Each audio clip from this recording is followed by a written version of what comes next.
Lorsqu'un captif est libéré, généralement il devient un grand héros.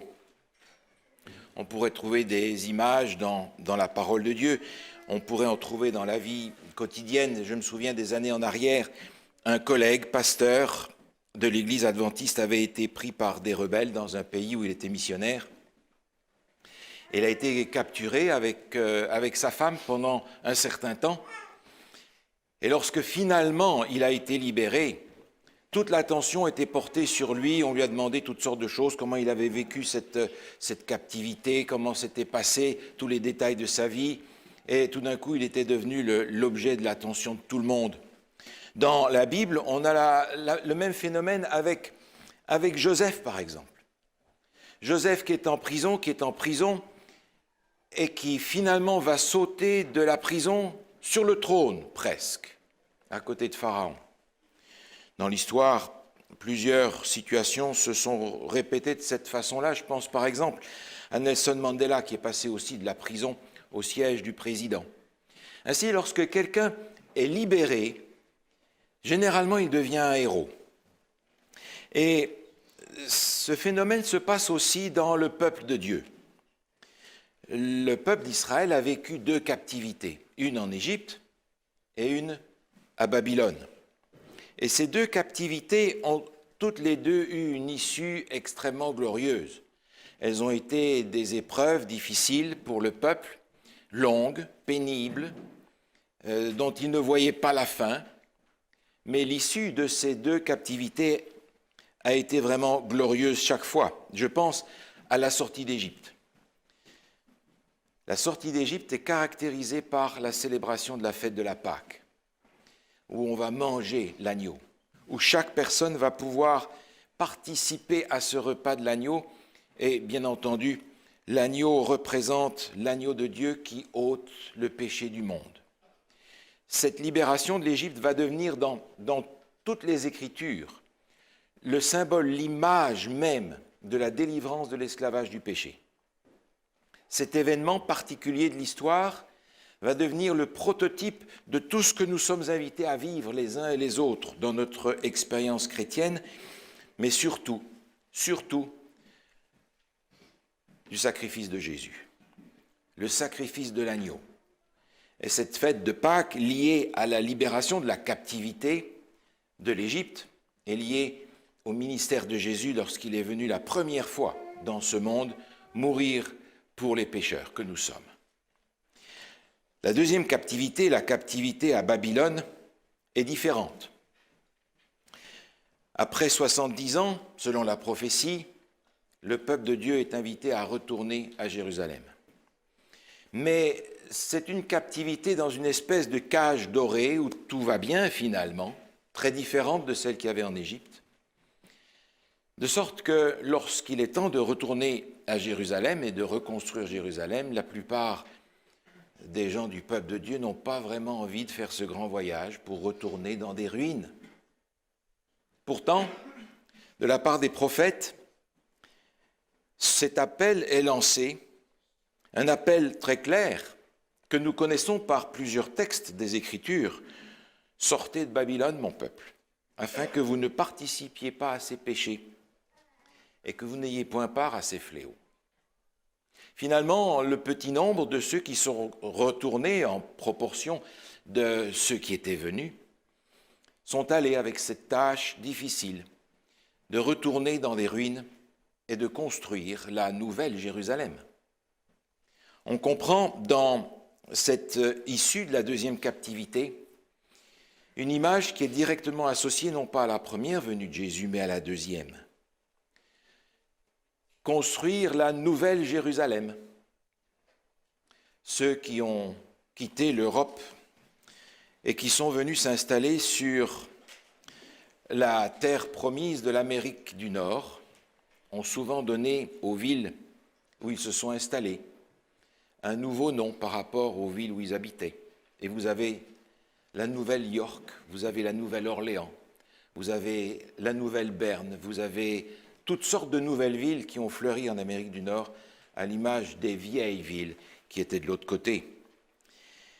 Ainsi, la première captivité, nous parle de la première venue de Jésus, et la deuxième captivité tourne nos regards vers la deuxième venue de Jésus. Ceux qui doivent construire la nouvelle Jérusalem. Et cette perspective de la deuxième venue de Jésus est associée avec des promesses. Dieu leur avait promis d'être avec eux. Et j'aimerais regarder ce texte avec vous dans le livre du prophète Zacharie, au chapitre 9. Zacharie, chapitre 9. Si vous voulez prendre vos Bibles, j'aimerais lire avec vous quelques versets au chapitre 9 du livre de Zacharie.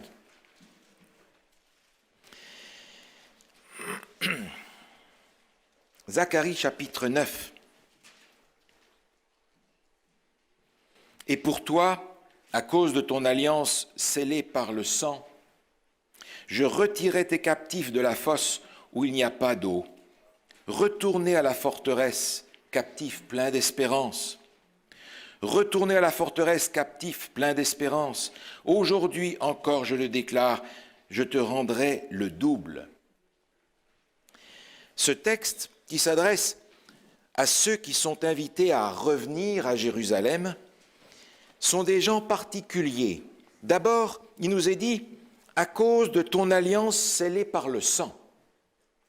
Cette alliance, vous vous en souvenez, c'est l'alliance qui a été faite avec Jésus. Jésus avait dit à ses disciples, lors de la dernière Sainte Seine, que ce jus de raisin représentait son sang, le sang de la nouvelle alliance. Ce sacrifice de Jésus nous permet d'avoir la perspective de la vie éternelle que nous n'avons pas, que nous n'avons plus, mais qu'il nous donne. Il y a cet échange, cette substitution qui se fait. Jésus prend notre faute, notre péché, notre condamnation et nous accorde la vie éternelle. L'alliance scellée par le sang. Et puis ce sont des gens que l'on va sortir de la fosse où il n'y a pas d'eau. On pourrait penser à l'exemple de Joseph. Mais on pense davantage dans le contexte où on est ici, à ce qui est arrivé à la chute de Babylone. Vous vous souvenez que Babylone est tombée parce que l'Euphrate a été mis à sec, et c'est par le lit asséché de l'Euphrate que les armées sont rentrées et ont fait tomber Babylone sans difficulté. Le texte nous dit « Je retirerai tes captifs de la fosse où il n'y a pas d'eau ». Référence à la manière dont Babylone a été asséchée et qui a permis par la suite d'en être délivré. Le texte continue en disant « Retournez à la forteresse, captifs, pleins d'espérance ». La forteresse, le refuge, c'est Jérusalem.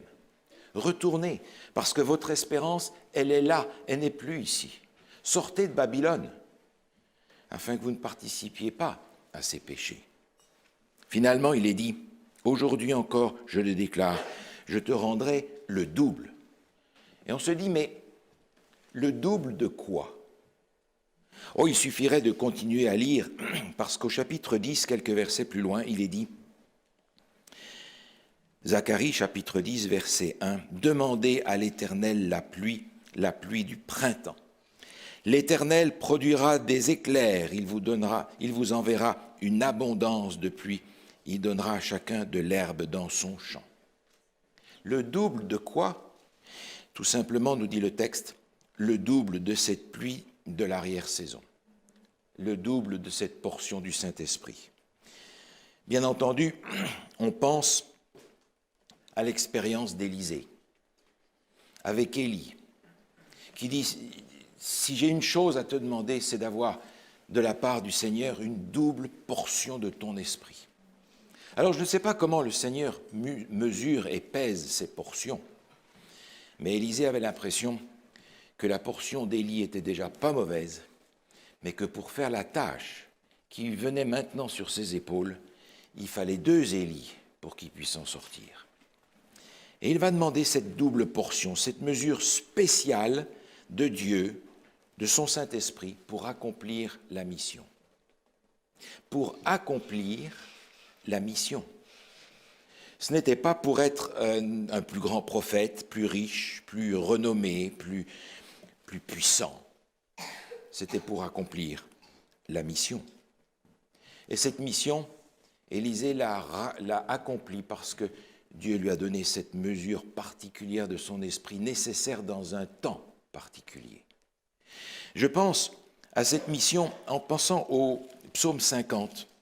Et je vous propose de regarder dans le psaume 50 ce qui est écrit dans les premiers versets. Psaume 50. Il est dit, Dieu l'Éternel parle et convoque la terre. Depuis le soleil levant jusqu'au soleil couchant, de Sion, beauté parfaite, Dieu resplendit. Il vient, notre Dieu. Il ne reste pas en silence. Devant lui est un feu dévorant. Autour de lui, une violente tempête. Il crie vers le haut des cieux et vers la terre pour juger son peuple. Rassemblez-moi, mes fidèles, qui ont fait alliance avec moi par le sacrifice. Et les cieux publieront sa justice, car c'est Dieu qui est juge. Écoute mon peuple, et je parlerai, Israël, et je t'avertirai. Je suis Dieu, ton Dieu.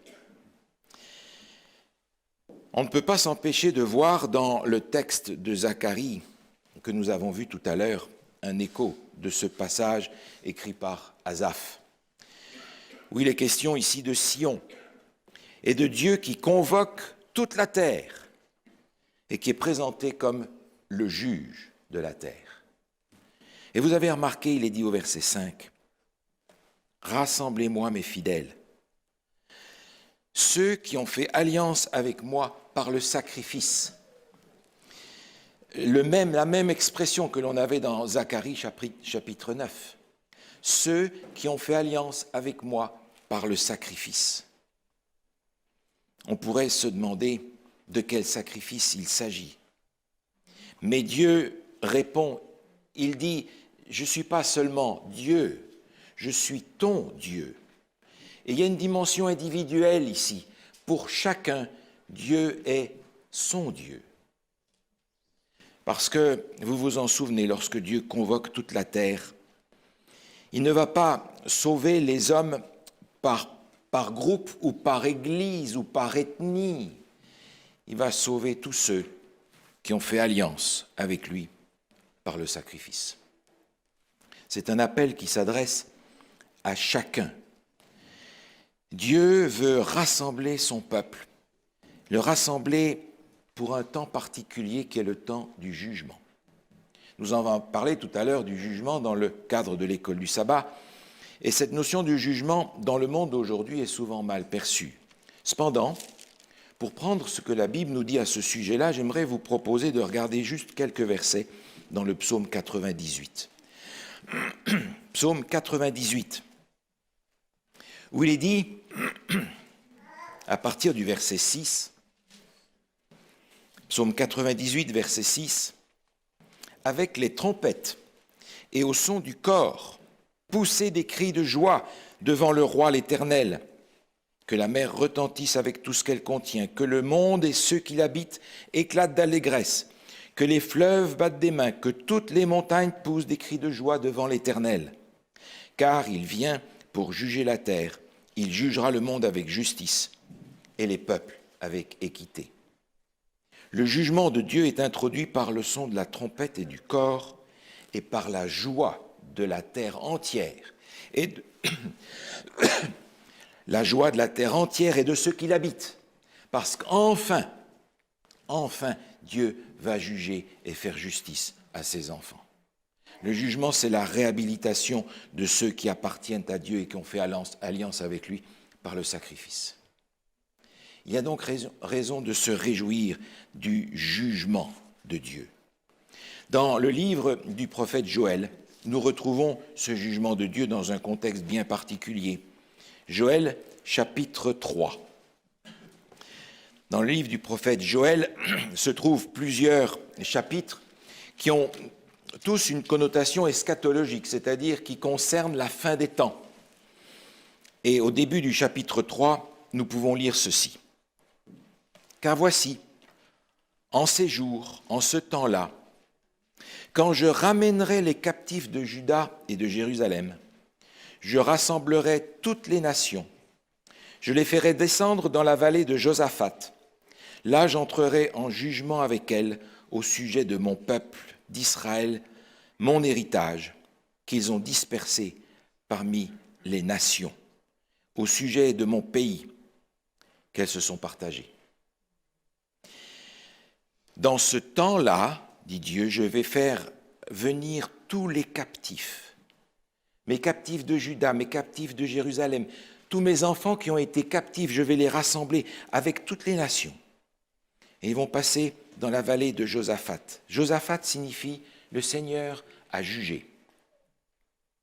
Cette vallée du jugement où nous devons passer, mais qui ne pose pas de problème, qui n'est pas une vallée de l'ombre de la mort pour le croyant qui a fait alliance par le sacrifice avec le Seigneur. Mais Dieu veut rassembler ses captifs. Il ne veut pas les laisser disperser dans le monde. Il veut les rassembler parce qu'il est leur Dieu, il est leur juge. Rassemblez-moi mes fidèles. Pendant que le jugement s'accomplit dans le ciel, alors qu'il a lieu maintenant dans le ciel, le jugement final qui permettra de savoir qui est sauvé, qui est perdu et qui ouvrira la porte des cieux pour que Jésus vienne chercher son peuple, ceux qu'il a rassemblés. Dieu donne cette indication, rassemblez-moi mes fidèles. Rassemblez-moi mes fidèles du monde entier. Dieu voudrait nous impliquer dans ce rassemblement de ses fidèles. C'est une mission qu'il donne à ses fidèles. Rassemblez-moi tous mes fidèles qui sont partout, tous mes captifs, où qu'ils soient, rassemblez-les pour moi, pour la fin des temps. Dans cette tâche, est-ce que vous avez l'intention d'être spectateur ou d'être collaborateur avec Dieu ? Nous sommes dans un temps du jugement et le Seigneur veut rassembler tous ses captifs. Dans le livre Maranatha, à la page 140, Ellen White écrit ceci. « Si notre peuple était réveillé, ne serait-ce qu'à moitié, il se rendrait compte de la proximité des événements décrits dans l'Apocalypse. Une réforme se produirait dans nos églises et un grand nombre de personnes croiraient dans le message pour notre temps. Nous n'avons pas de temps à perdre. Dieu nous appelle à veiller sur ceux qui nous entourent comme devant en rendre compte. » C'est le début de ce texte qui m'interpelle. Si le peuple de Dieu était réveillé simplement à moitié,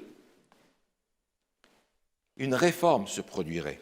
Un grand nombre de personnes accepteraient le message pour notre temps.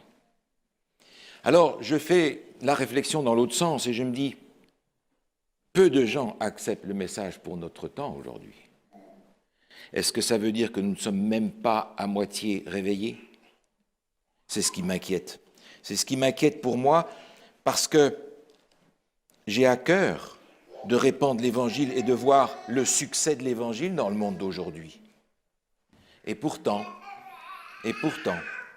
on se contente de maigres résultats.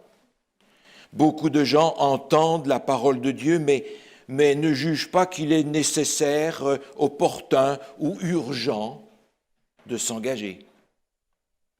Parce que ni l'Église ni eux ne se rendent compte de la proximité des événements décrits dans le livre de l'Apocalypse. Je comprends maintenant pourquoi Dieu avait promis de donner une double portion de son esprit à son peuple qui voulait faire ce rassemblement de tous les captifs de l'Éternel. Parce que c'est une tâche surhumaine, c'est une tâche difficile, c'est une tâche que nous ne pouvons pas accomplir, c'est une tâche qui est au-delà de notre portée.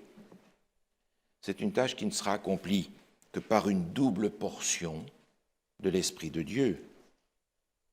Et on pourrait penser que cette double portion pourrait être la portion que le Seigneur nous accorde après nous avoir accordé cette portion de la Pentecôte, cette portion de la pluie de l'arrière-saison. Mais est-ce que nous devons attendre, nous asseoir, que le Seigneur envoie son esprit en disant « Ah ben quand son esprit sera venu, ça va aller tout seul ». Est-ce que cette double portion de son esprit, Dieu ne veut pas nous la donner maintenant? Lorsque Dieu nous dit « Rassemblez-moi mes captifs », il ne nous donne pas une tâche dans laquelle lui n'est pas impliqué avec nous. Dans le 8e volume des Témoignages, à la page 23, Ellen White écrit ceci. « Christ envoie ses messagers dans toutes les parties de son domaine pour communiquer sa volonté à ses serviteurs.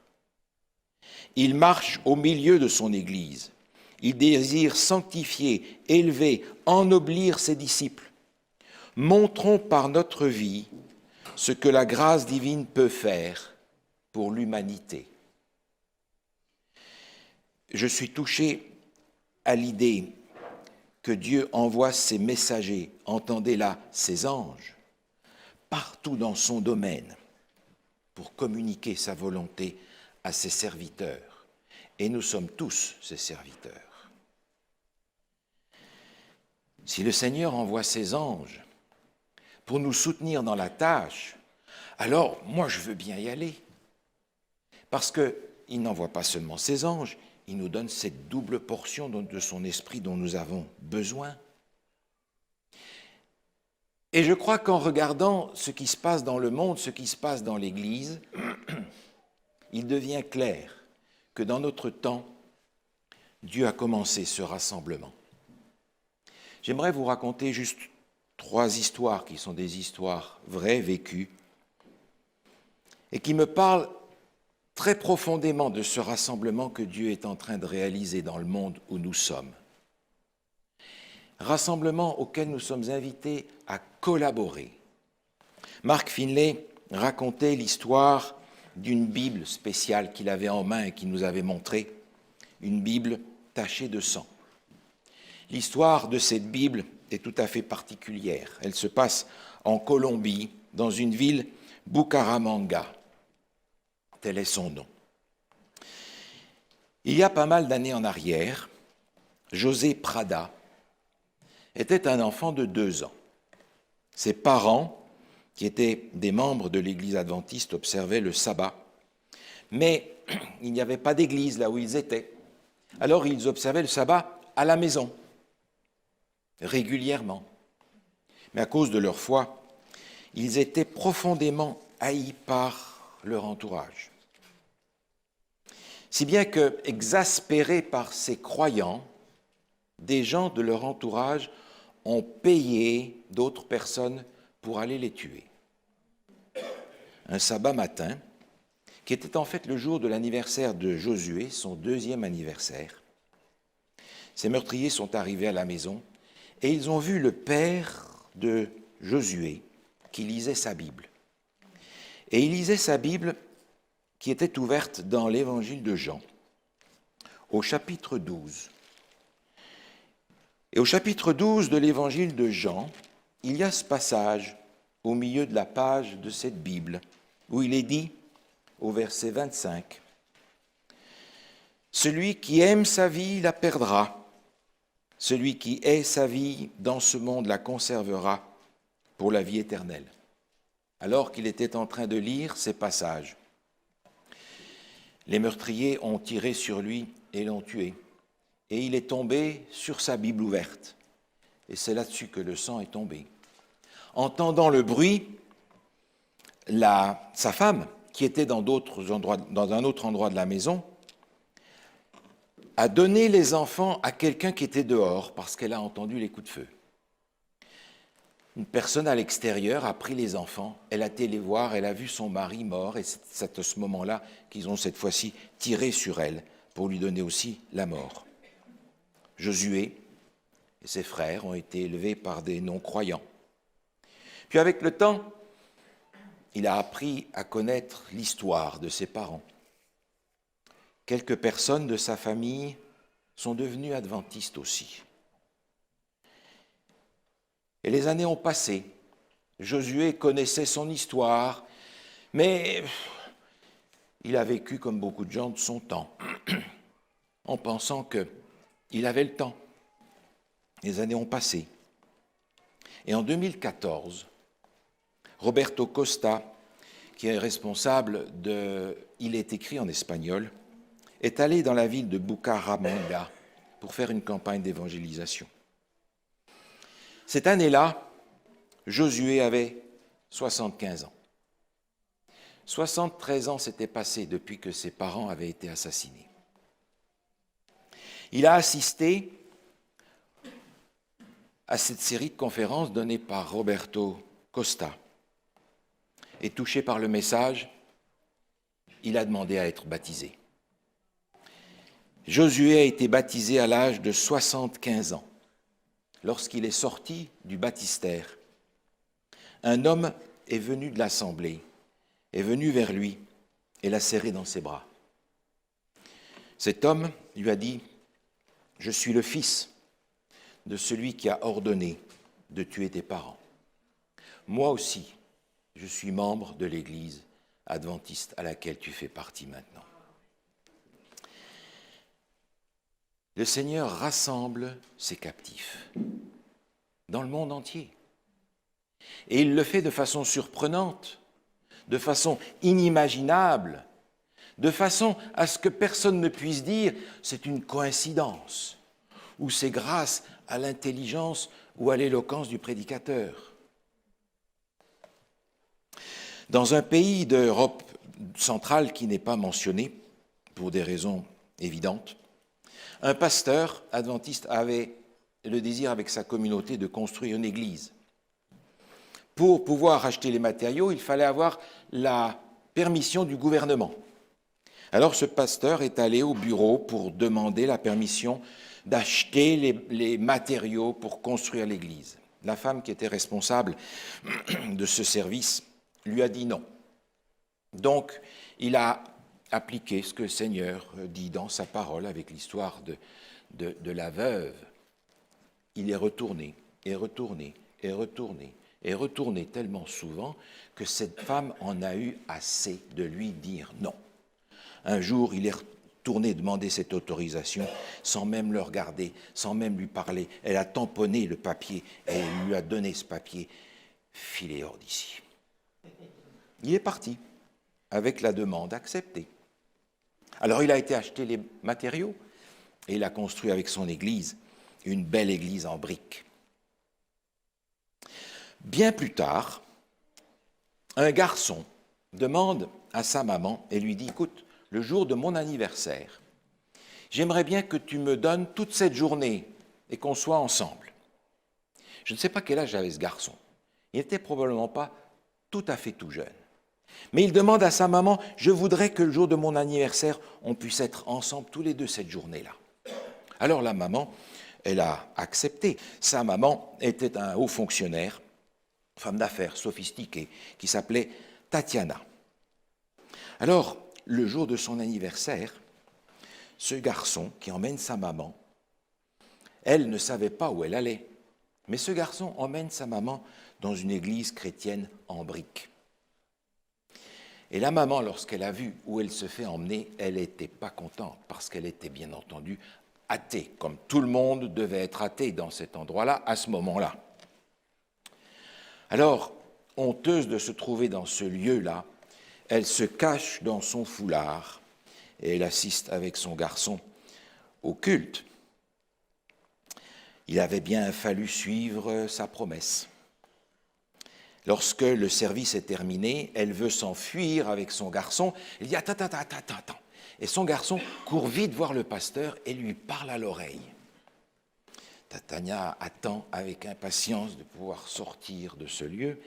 Et lorsque son garçon revient, il lui dit « Écoute, j'ai parlé avec le pasteur. Tu vas pouvoir venir avec nous cet après-midi. Tout est arrangé. » Alors, elle était encore plus fâchée parce qu'elle ne savait pas ce qui allait se passer. Mais elle avait promis. Alors l'après-midi, ils sont allés dans un endroit où son garçon a été baptisé, avec d'autres. Elle a été étonnée par ce qui se passait, mais elle était vraiment fâchée que son garçon ait trouvé le moyen d'imposer à cet athée convaincu d'assister à tout ça. Et lorsque ce garçon est sorti de l'eau, il a été voir un pasteur, il a parlé à l'oreille pendant un moment, et il est retourné voir sa mère. Et il a fait quelque chose que je ne conseille à personne de faire. Il lui a dit, écoute maman, toi tu peux être baptisée aussi, tout est arrangé. Et il a fait tellement pression sur sa maman qu'elle a avancé dans les eaux du baptême. Elle a été baptisée ce jour-là. Cette femme est retournée chez elle, malgré toutes ses protestations. Elle a été baptisée. Et rentrée à la maison, la première chose à faire était de cacher les certificats de baptême. Mais cette femme qui a été baptisée s'est demandé, mais j'ai été baptisée dans quoi? Qu'est-ce qui s'est passé? Alors son garçon lui a dit, mais il va falloir que tu regardes dans ce livre-là, tu vas savoir ce qui est arrivé. Alors, elle a commencé à regarder ce qu'il y avait dans la Bible. Et à force de lire, en cachette, elle a vécu une conversion profonde et réelle. Seulement, une catastrophe est arrivée.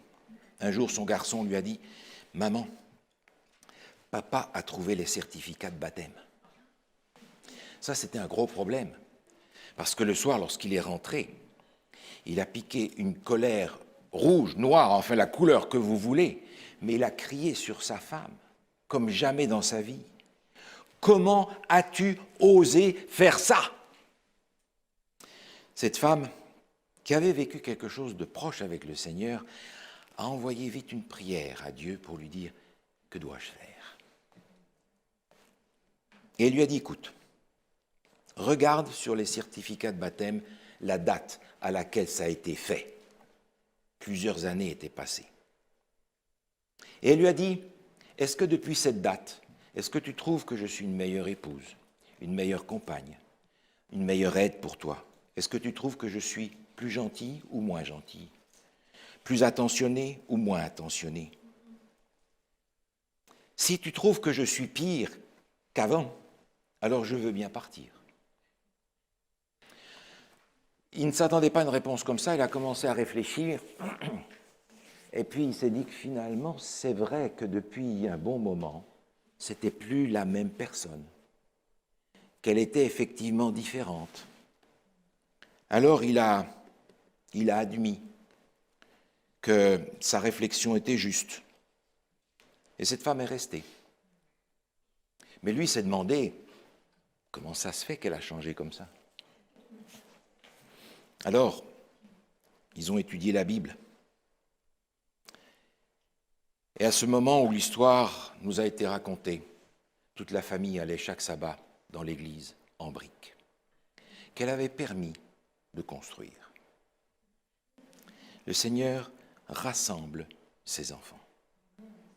Rassemblez-moi, mes captifs.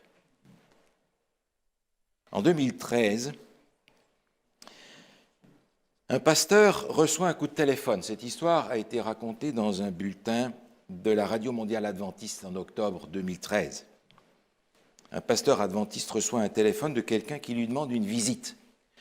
Une visite dans une ville voisine, mais cette ville voisine, il la connaissait parce qu'elle avait mauvaise réputation pour être un endroit particulier où les chrétiens étaient violemment persécutés.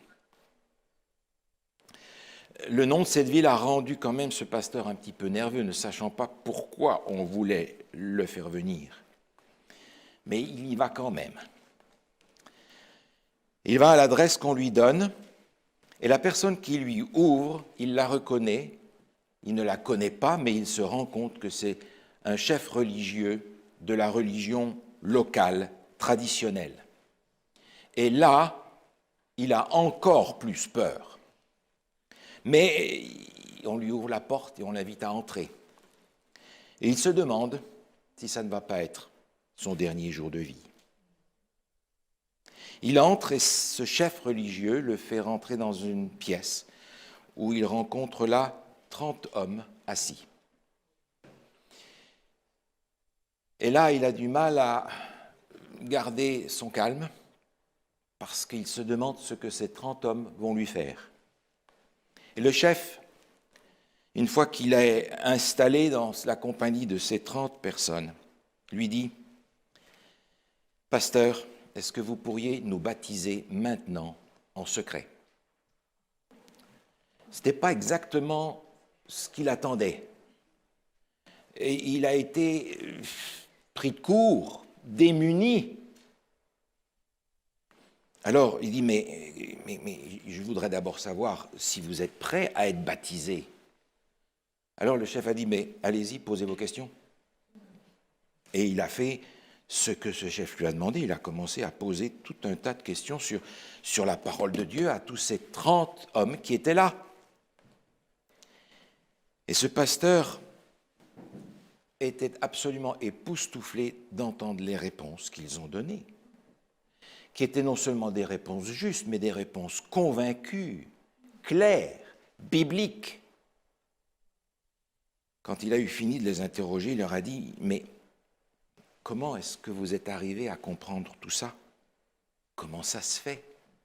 Expliquez-moi. » Alors, ce chef religieux a repris la parole et lui a dit ceci. Pendant plusieurs mois, Dieu a envoyé son ange chaque soir pour m'enseigner les vérités bibliques. Et le lendemain, je les ai enseignées à ces gens. Ils ont été baptisés ce jour-là. Rassemblez-moi mes captifs. Le Seigneur rassemble ses captifs et il nous demande de collaborer avec lui dans cette entreprise immense, colossale. Rassemblez-moi mes fidèles qui ont fait alliance avec moi par le sacrifice. Et nous ne les connaissons pas tous, de loin pas. C'est pour ça que le Seigneur nous propose cette double portion dont nous avons tant besoin. Dans le 8e volume des témoignages, à la page 21, Ellen White écrit ceci. Christ a déclaré que l'influence divine de son esprit serait avec ses disciples jusqu'à la fin. Mais cette promesse n'est pas appréciée comme elle le devrait. Et sa réalisation n'est donc pas ce qu'on pourrait attendre. Des sujets de moindre importance occupent l'attention. Et la puissance divine nécessaire pour la croissance et le progrès de l'Église manque. Pourtant, avec cette puissance, toutes les bénédictions s'en suivraient, et elle est offerte dans toute sa plénitude. C'est l'absence de l'Esprit de Dieu qui rend le ministère de l'Évangile si dépourvu de puissance. Le Seigneur nous invite à être des collaborateurs, tous, pas de spectateurs avec le Seigneur, à être tous des collaborateurs pour rassembler ceux qui ont fait alliance avec lui par le sacrifice. Et je sais que leur nombre est grand. Il y a dans cette ville des gens, dans cette région, qui sont prêts à faire alliance avec le Seigneur par le sacrifice.